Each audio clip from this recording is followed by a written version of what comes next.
이번 총선 어느 때보다 변수가 많은데요. 오늘은 여야 의원 두 분 모시고 현안에 대한 각 당의 입장 들어보겠습니다. 전재수 더불어민주당 의원 그리고 성일종 자유한국당 의원 두 분 모셨습니다. 어서 오십시오. 네, 반갑습니다. 안녕하세요. 안녕하세요. 총선 시계가 좀 빨라지는 것 같습니다. 이제 설 지나면 시계가 더 빨리 돌아갈 텐데 여권에서는 슬슬 몸풀기를 마치고 총선 출사표를 던지는 인물들이 좀 관심을 받고 있습니다. 야권에서는 보수 통합 열차가 본격 출발한 듯 보이는데요. 관련 영상 먼저 보고 오시겠습니다. 대통령께서 상대방을 저는 총선에 나가지 않겠다고 결심한 이후에는 산에도 많이 다니고 집에서 요리도 하고 한반도의 평화와 새로운 미래에 대해 공부하고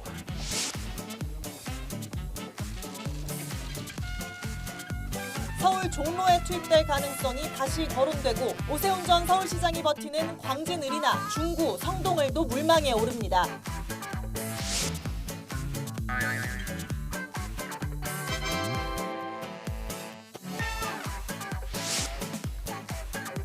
고 전 대변인이 서울 광진구 화양동 종점인 721번 버스를 언급하면서 광진을 출마를 시사한 것 아니냐는 해석이 나오고 있습니다.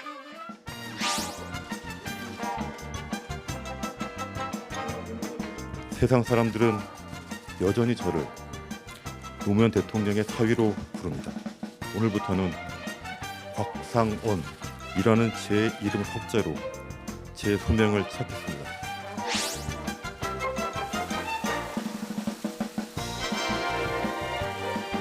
나라가 이건 아니다 라는 절박감 때문에 힘을 보태기로 했습니다.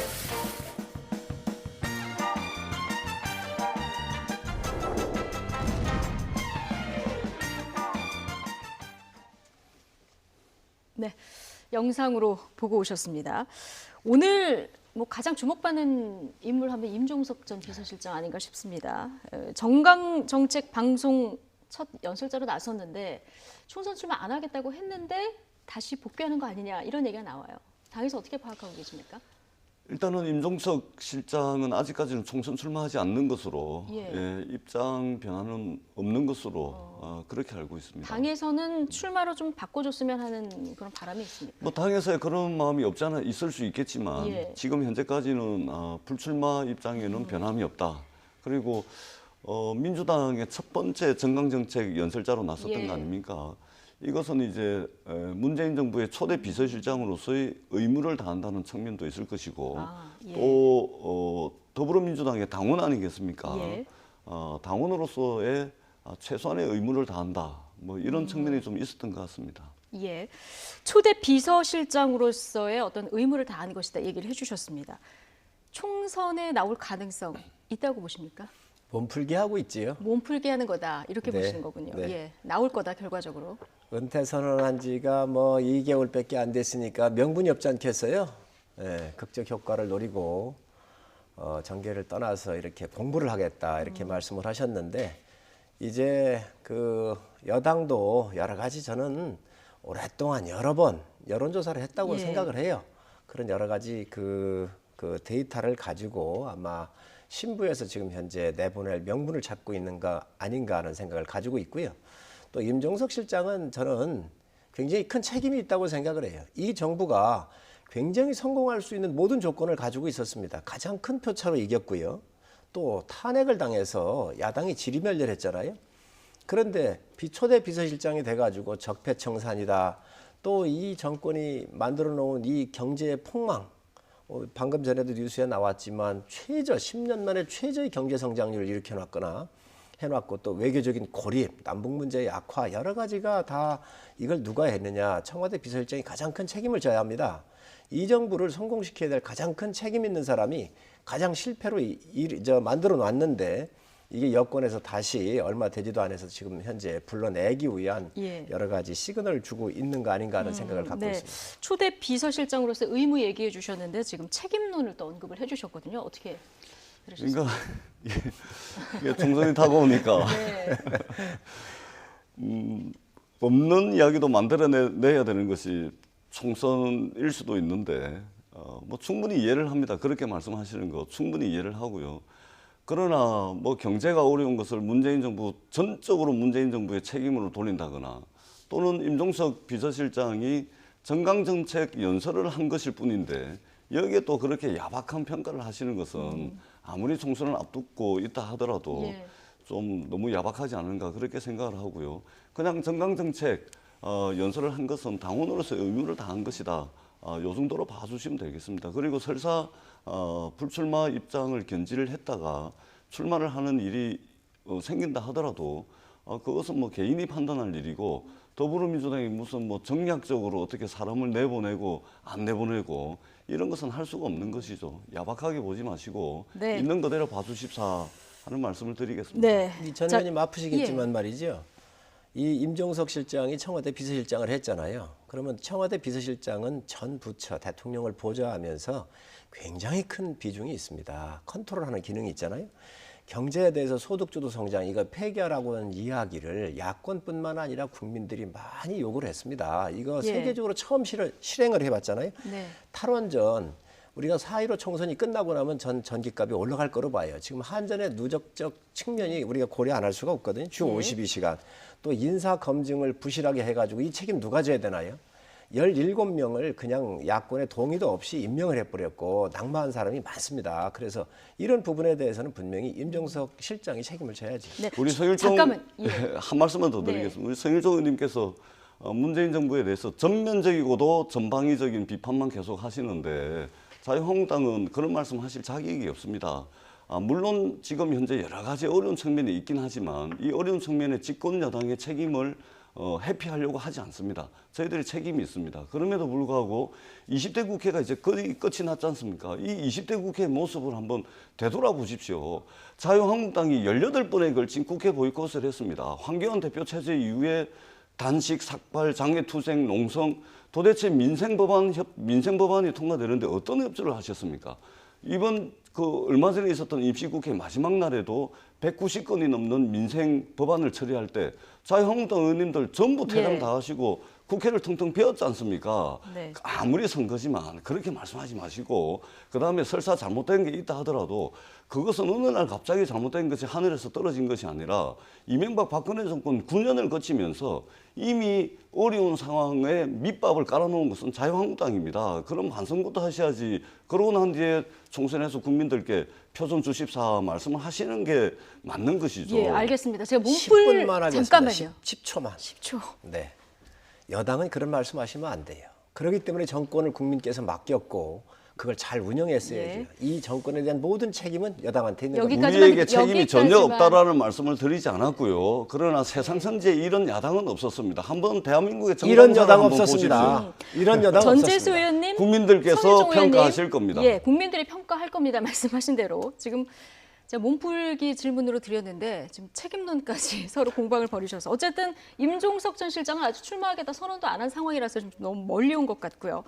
본격적으로 총선은 출마를 선언한 고민정 전 대변인 얘기 잠깐 해보면 출마 결심을 한 심경을 글로 밝혔습니다. 그러면서 이제 721번 버스 얘기를 하고 이 기사님의 응원 이야기를 글로 남겼는데요. 이 721 버스가 광진구로 가더라고요. 그러다 보니까 추미애 장관이 법무부 장관으로 가면서 이제 공석이 된 광진으로 가는 거 아니냐 이런 얘기도 나오는데요. 실제로 가능성도 있을까요? 뭐 가능성도 있을 겁니다. 예. 그러나 고민정 대변인이 이제 출마 결심을 했고 그러면은 당과 아무래도 출마 지역에 대해서 상의를 하지 않겠나 그렇게 생각을 합니다. 예. 일단은 청와대 대변인이면은 그렇게 뭐 청와대 일반 행정관들하고는 네. 조금 무게가 틀리지 않습니까? 그런 측면에서 민주당이 어려운 지역이라든지 또는 상징성 있는 지역을 예. 당과 함께 상의를 해서 예. 아마 출마지를 결정하지 않을까 예. 그렇게 생각을 합니다. 청와대 행정관이 무게가 다르다 얘기를 해주셨는데 이번 총선에 유독 그 청와대 참모진들 전현직 참모진들 출마가 굉장히 많습니다. 야당은 비판하고 있는데 여기에 대한 입장은 어떠십니까? 글쎄 어떤 조직이든 간에 개인의 자유 의사에 의해서 출마를 선택을 하고 또는 출마지를 선택하는 것은 대한민국의 어떤 조직도 막을 수가 없는 것입니다. 저도 노무현 대통령을 모시고 청와대에 있을 때 청와대 근무를 이제 사표를 쓰고 저도 첫 출마를 했던 그런 기억이 있는데 예를 들면 청와대에서 여의도를 바라보면 참 답답한 것이 많았을 겁니다.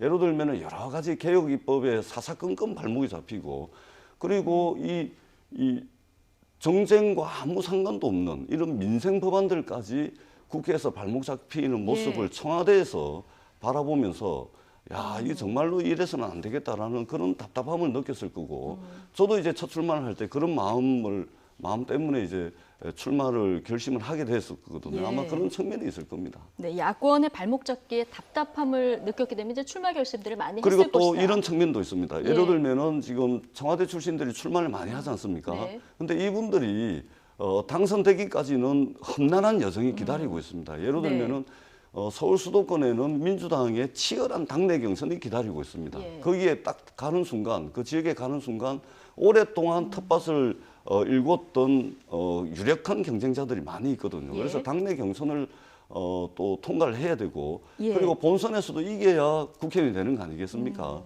그래서 출마자가 많긴 하는데 과연 몇 명이나 당선될지 그것은 결과를 봐야 하는 것이죠. 그렇죠. 뭐 답답함에 출마자가 많아졌다 이런 얘기를 해주셨는데 오늘 여당 대표가 야권 심판론을 얘기를 했습니다. 보통 이제 총선하면은 여당 심판 얘기가 많이 나오는데 오늘 이해찬 대표가 야권 심판론 얘기를 했습니다. 어떻게 보십니까? 격을 좀 갖췄으면 좋겠습니다. 이 정부를 누가 운영을 합니까? 정부 여당이 아닙니까? 정부 여당 전 국민들한테 말씀드립니다. 이 정부가 잘해서 성공한 정부가 되면 문재인 대통령이 이끌고 있는 이 정부에 표를 주시라고 얘기를 합니다. 잘못하면 심판하면 되는 겁니다. 이 정부가 잘해서 의석을 많이 받으면 야당이 심판받는 것이고요. 이 정부가 못하면 그 자체가 심판인 건데 무슨 야권 심판을 가지고 얘기를 합니까? 저희가 예를 들면 야당이 무슨 책임을 가지고 있습니까? 아니면 정책을 실행을 했습니까? 야당은요, 이 정부를 견제하고 비판하고 잘못하는 거에 대해서 문제 제기를 하는 것입니다. 그런데 그 야권을 심판을 하겠다고 그러면서 자기들이 심판을 비켜나가겠다고요? 국민들이 뭐라 하겠습니까? 지금 청와대 인사들이 70여 명이 줄을 서가지고 출마를 하겠다 그럽니다. 아니 이 정부 성공을 시키기 위해서 헌신해야 될 사람들 아닙니까? 그런데 이 사람들이 다 자기 갈 길을 살아요. 그러니 청와대 근무하면서 이분들이 정말로 자기가 해야 될 책임이나 의무에 대해서는 고민을 아니하고 자기가 출마할 그 지역에 대해서 그동안 고민했던 거 아닙니까? 그러니까 자기가 힘이 있느니 뭐 있느니 청와대 들어간 사람들 대다수가 충성도만 높지 능력이 없는 사람들이에요. 이 사람들이 가가지고 청와대 근무했다라고 하는 그 근무 경력만 가지고 신분 세탁을 해가지고 와서 지금 지역에 가가지고 국회의원으로 뛰고 있는데 이게 과연 참모들이 대통령을 위하는 사람들인지 저는 참 의문을 갖고 있습니다. 네. 오늘 그 민주당에서는 지금 참모진들 많이 출마한 부분에 대해서 비판을 많이 해주셨는데 어쨌든 민주당에서는 뭐 들어온다는 사람이 많은 건지는 모르겠습니다만 인재 영입이 다른 당에 비해서 굉장히 빨리 진행이 되고 있어요. 오늘 노무현 전 대통령의 사위인 곽상원 변호사도 이제 출마 선언을 했는데요. 우리 국민들께서 그동안 더불어민주당에서 영입한 인재 몇 면을 아마 보셨을 겁니다. 상당히 사회적 약자에 대한 배려는 물론이고 4차 산업혁명을 이끌어갈 차세대 인재들까지 저희들이 쭉 영입을 했고 또 정치적으로 어떤 상징성을 가지는 이런 분들까지 지금 영입을 하고 있습니다. 그래서 사실은 저희 당에서 오랫동안 인재 영입에 대한 그림을 가지고 이렇게 하나씩 이제 해가고 해왔던 그 결과라고 이제 말씀을 드리고요. 앞으로도 아마 국민들께 감동을 주는 이런 인재 영입은 계속해서 이어질 겁니다. 그래서 이러한 인재 영입을 통해서 그야말로 대한민국의 모든 것은 전부 인류인데 이 정치만 삼류에 머물고 있는 이 상황을 반드시 혁신하겠다. 이러한 의지로 인재 영입을 하고 있다는 말씀을 드리고요. 이러한 인재 영입을 통해서 국민들께 정치에 대해서 일말의 희망의 가능성을 드릴 수 있도록 최선을 다하겠다는 말씀을 드리겠습니다. 자, 슬슬 몸푸는 총선 주자들 이야기 해봤고요. 지금 보수 야권에서는 좀 통합에 방점을 찍고 좀 속도를 내는 이런 모습입니다. 오늘 오전에 한국당 황교안 대표의 신년 기자회견이 있었는데 이 내용 잠깐 듣고 오시죠. 과감한 혁신을 이루겠습니다. 혁신의 핵심은 공천입니다. 국민이 만족할 때까지 이제는 되었다고 할 때까지 국민의 채찍질을 기꺼이 받으면서 모든 것을 바꾸어 나가겠습니다. 저희 당은 자유우파 정당 역사상 가장 혁신적인 공천 기준을 마련했습니다. 현역 국회의원을 50%까지 교체하고 완전히 새로운 정당을 만들어 놓겠습니다. 무너지는 나라 앞에서 보수는 더 이상 분열해서는 안 됩니다.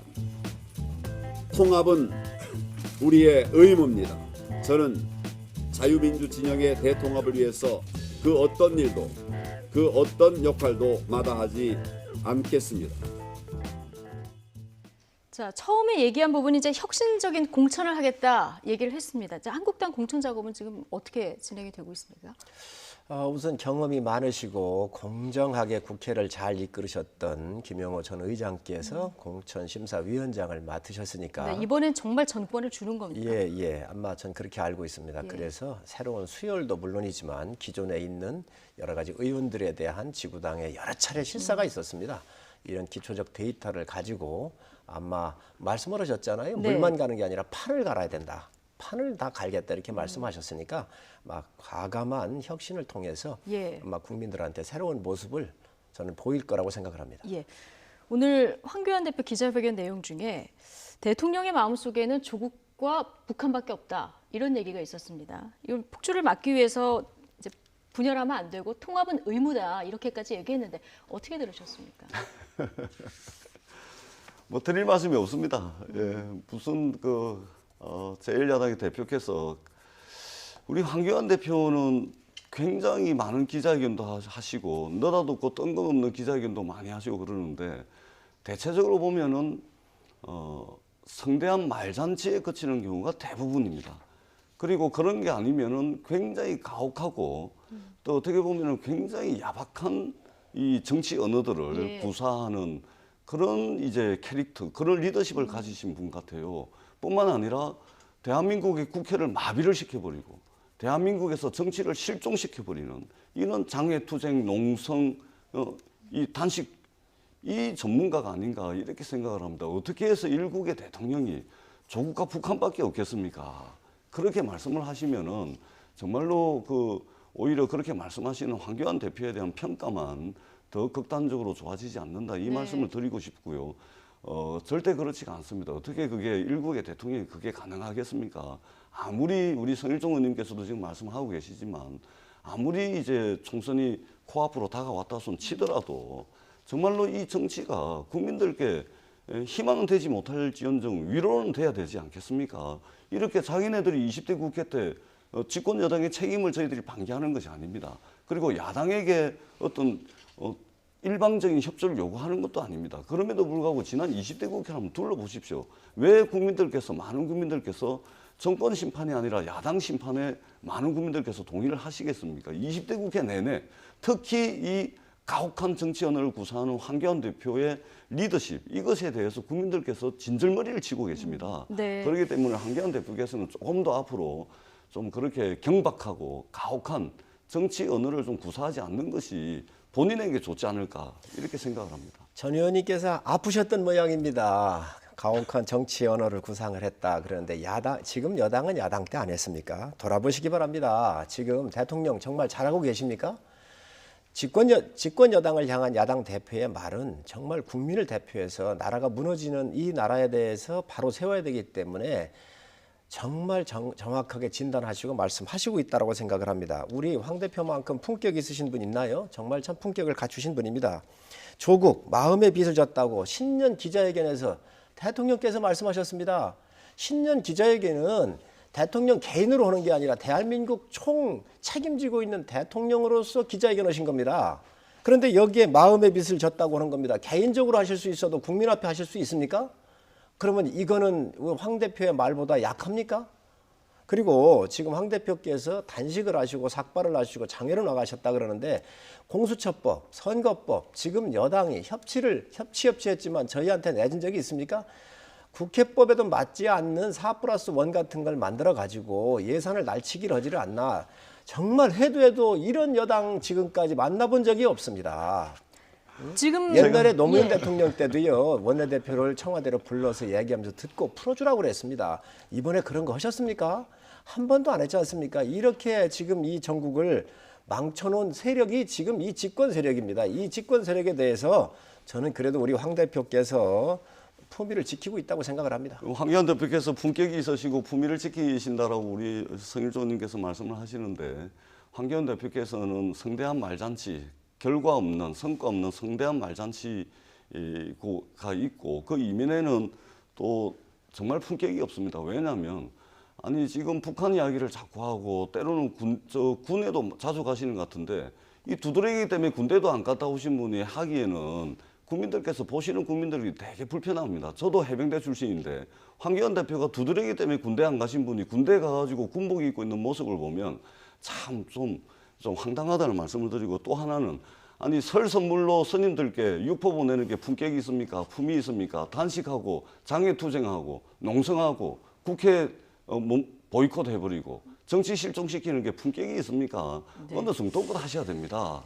전재수 의원님은 지금 황교안 대표 신년 기자회견에 혹평을 주셨고 성일종 의원님은 이제 대통령 신년 기자회견 내용에 대해서 또 혹평을 해주셨는데 어쨌든 공사를 예. 구분하지 못하는 대통령보다는 대통령이 잘못하는 거에 대해서 공격하는 야당 대표에 예, 대해서 알겠습니다. 이 얘기 여기까지 좀, 하고 예, 신랄하게 안 하셨으면 좋겠다는 지금 성일종 거죠. 의원님이 얘기한 여러 가지 이런 이유 때문에 지금 한국당 특히 오늘 황교안 대표가 통합은 의무다 이런 얘기를 했거든요. 통합이 조금 속도를 내는 겁니까? 오늘 그 원희룡 제주지사까지 탑승을 했더라고요. 통합이라고 하는 것은 이게 정파와 정파가 다 함께 통합을 하지만 가장 중요한 것은 대의 명분이라고 생각을 합니다. 예. 지금 대한민국이 굉장히 위기에 와 있잖아요. 경제가 폭망되어 있고 외교가 고립되어 있고 또 남북 문제 어떻습니까? 모든 곳에 지금 대한민국이 무너져 내리고 있습니다. 이러한 대한민국을 우리가 다시 구해야 되는 그 절대절명이 큰 대의 명분 앞에는 제 세력들의 각각 셈법들을 다 내려놓는 게 맞습니다. 그래서 지금 현재 전체 자유우파에 대한 통합이 지금 논의가 되고 있는데 다소 어디까지 시간도 지금 되고 있는 겁니까? 이게 우리공화당까지 얘기가 되고 있습니까? 예, 저희는 어느 쪽 하나 배제하는 게 아니라 전체 그림 전체를 놓고 예. 모든 제 세력을 함께 묶어내는 것이 저희 당의 목표입니다. 목표인데 새 보수당부터 우리공화당까지의 이 통합이 가능할까요? 저는 가능하다. 지금도 가능하다고 예, 보십니까? 저는 가능하다고 봅니다. 아 그렇군요. 그러니까 얼마나 웃깁니까?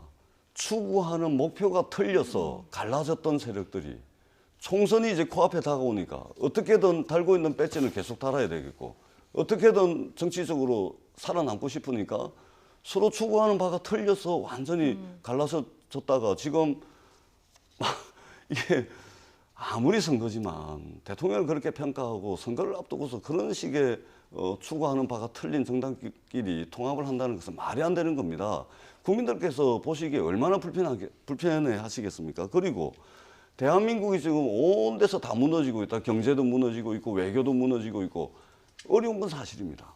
그러나 자유한국당의 이야기를 들어보면 정말로 대한민국이 무너져 내리기를 바라는 세력입니다. 이 자유한국당은. 그러지 않고서야 어려우면은 더 힘을 내자. 잘 될 거다. 이렇게 이야기를 해야지 무너져 내렸다. 무너져 내렸다. 무너져 내리기를 바라는 겁니까? 그렇게 해서 총선을 이겨야 되겠습니까? 대한민국 국민들께 무슨 도움이 되겠습니까? 제발. 어려운 건 사실입니다. 그러나 대안을 제시를 하고 국민들 힘을 모아 주십시오. 저희가 더 열심히 하겠습니다. 이렇게 나가야지 아무리 선거지만 대한민국이 다 망했다, 폭삭 망했다, 내려앉았다. 네. 이것은 정말로 선거를 앞둔 정략적이고 이런 세력은 정치 세력으로서 국민들께 반드시 심판받아야 된다. 저는 그렇게 생각합니다. 그러면 여당이 하는 걸 박수치고 그저 지켜보면서 응원하는 말입니까? 한 가지만 말씀드릴게요. 자, 그러면 지금 공정과 정의가 살아 있습니까? 검찰 손대는데 살아있는 권력 수사해달라고 임명장 주면서 대통령께서 말씀하셨어요. 그런데 수속을 다 자르고 있잖아요. 대안을 안 낸다고 그러죠. 소득주도 성장 폐기한다고 그렇게 대안을 냈습니다. 탈원전하면 안 된다라고 그렇게 얘기를 했습니다. 들어주신 적이 있습니까? 지금 야당의 얘기에 귀를 기울인 적이 있습니까? 야당은요, 여당이 잘못하면 야당으로서 할 기능이 있는 거예요. 당연히 비판하고 이 정권의 실정에 대해서 국민한테 알리는 겁니다. 지금 여당은 야당할 때 안 했습니까? 그래서 그걸 되돌아보시기 바랍니다. 저희들도 야당을 해봤기 때문에 우리 성일종 의원님께서 야당의 본연의 자세, 비판 기능이라든지 전적으로 동의를 합니다. 그러나 선거법과 공수처법만 볼까요? 공수처는 대한민국의 7,000명 이상 권력 가진 사람들에 대해서 엄격하게 조사하자는 겁니다. 국민 60%에서 80%가 찬성하는 이 법안을 자유한국당이 반대를 합니다. 국민들의 뜻입니다. 민주당의 뜻이 아니라 국민의 60% 이상이 찬성하는 법이에요. 그다음에 득표한 만큼 의석수를 가져가게끔 하는 선거법 개혁. 이것도 국민들의 50% 이상이 찬성한 겁니다. 민주당이 국민의 뜻을 대신해서 국회 입법 과정을 통해서 통과를 시켰지만 이것은 민주당의 뜻이기도 하지만 국민들의 뜻이 더 우선하는 것입니다. 이것에 대해서 반대를 하고 오만 보이콧을 다 하고 국회를 멈춰 세웠던 자유한국당이 과연 나라 걱정할 만한 그런 말씀을 하시는 게 자격이 있는지 저는 의문스럽습니다. 지금부터 이거는 제가 좀 반론을 꼭 해야 되겠습니다. 전재수 의원님 말씀하시는데 공수처 얘기하시는데 대한민국에 7,000명의 고위공직자들 잘못하면 조사해서 벌을 주겠다 이렇게 쉽게 얘기를 하세요. 대한민국 7,000여 명의 고위공직자들이 그렇게 큰 비리를 저질렀습니까? 그리고 그게 검찰이나 경찰이 조사할 기능이 없습니까? 문제는 대한민국의 큰 범죄는 다 청와대 발입니다. 과거 정권 다 그러지 않습니까? 지금도 울산 부정선거 사건, 유재수 사건, 전부 다 조국 사건 다 청와대 발입니다. 그런데 이거를 수사를 하니까 지금 못하게 하고 있잖아요. 공수처가 만들어지면 청와대가 이거 다 덮습니다. 공수처는 비리 은폐처가 될 수 있기 때문에 우리가 반대하는 것입니다.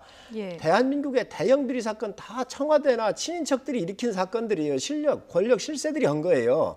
이 부분에 대해서 우리가 막아야 되기 때문에 한 건데 이 정권이 지금 7,000명의 고위공직자를 사정을 해가지고 이 나라에 비리가 있으면 벌을 주겠다 이렇게 쉽게 얘기를 하니까 지금 그 부분으로 지금 국민들을 설득을 하고 있는데 문제는 권력의 신부에 있는 진짜 실세들을 갖다가 권력을 감시할 수 있도록 살아있는 권력을 조사할 수 있도록 지금 검찰을 놔주시기 바랍니다. 예, 어쨌든 전적으로 잠깐만요. 한 말씀만 더 드릴게요. 아니요, 전적으로 잠깐만 여기까지만. 예, 지금 충분히 얘기하셨고 뒤에 주제들도 남아 있기 때문에 지금 두 분이 말씀하신 내용 그리고 검찰 개혁 부분, 국회에서 통과된 내용 이 모든 부분들을 국민들이 보고 아마 4월 총선에서 판단을 하실 이런 상황이고요.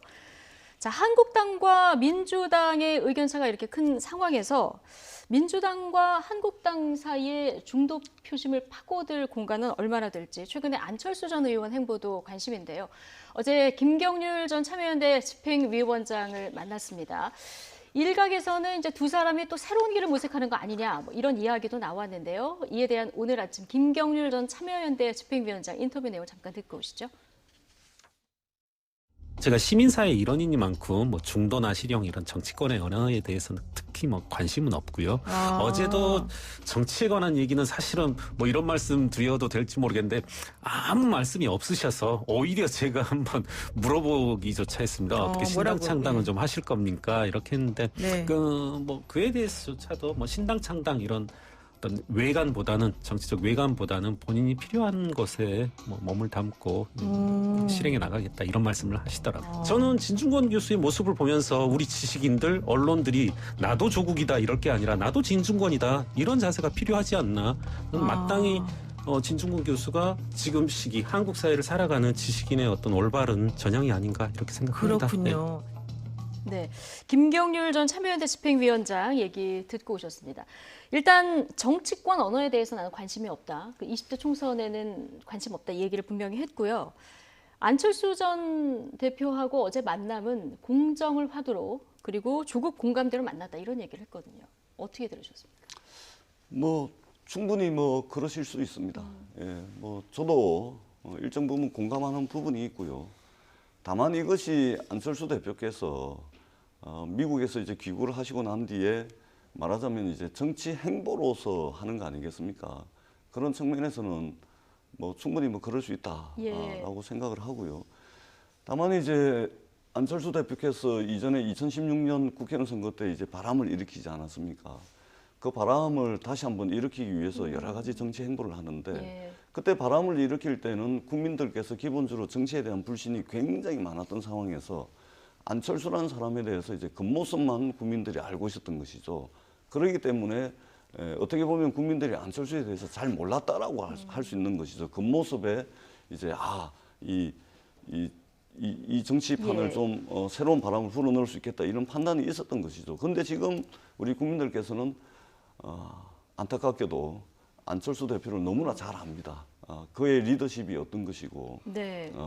그가 어떤 정치적 반응과 정치적 행위를 해왔는지 예. 국민들이 잘 알고 계시기 때문에 지금 여러 정치 행위를 하고 계시는 안철수 대표가 그리고 있는 그 그림이 제대로 그려질지는 좀 더 지켜봐야 되겠다. 예. 오늘 뭐 경실련 찾아서 부동산 폭등 관련 얘기 나눈다고 하는 거 보면은 문재인 정권에 대한 비판 메시지를 계속 담아가겠다 이런 뭐 의지로도 보이는데. 예, 그렇지 않겠습니까? 예. 아마 그 속에서 어떻든 집권 여당을 선거를 앞두고 예. 비판을 하고 두들겨야 뭔가 세력이 모이고 또 사람이 모이는 거 아니겠습니까?